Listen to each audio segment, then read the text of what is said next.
Pipedrive համակարգը հնարավորություն է տալիս կիրառել ֆիլտրեր տարբեր բաժիններում, որոշակի ինֆորմացիա ֆիլտրի միջոցով տարանջատելու համար։ Ֆիլտրը հնարավոր է կիրառել լիդերի, դիլերի, ակթիվիթիների, կոնտակտների հատվածներում։ Օրինակ, լիդերի հատվածում կարող են կիրառել ֆիլտրը փնտրելու համար այն լիդերը, որոնք որ ավելացել են այսօր և որոնց source channel-ը եղել է chatbot, այսինքն այս լիդերը ավելացել են մեր lead inbox-ում chatbot-ում լրացնելով իրենց տվյալները։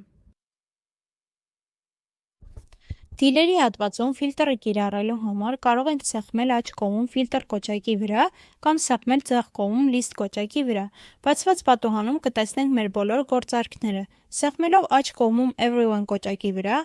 այնուհետև սեղմելով add new filter դաշտի վրա, բացված պատուհանում արդեն կկարողանանք կիրառել ֆիլտրը։ Օրինակ գտնել կոնկրետ pipeline-ում և կոնկրետ փուլում այն գործարքները, որոնք won են եղել։ Կոնտակտների հատվածում կարող ենք կիրառել ֆիլտրը և տարանջատել օրինակ մեր բազայում եղած կոնտակտներին ըստ գործունեության ոլորտների։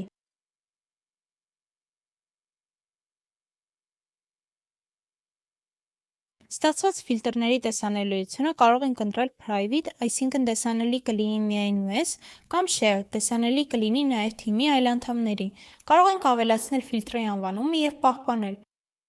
Սեղմելով աստղիկ կոճակի վրա կարող ենք ֆիլտրը տարանջատել և տեսանելի դարձնել մեր favorites հատվածում։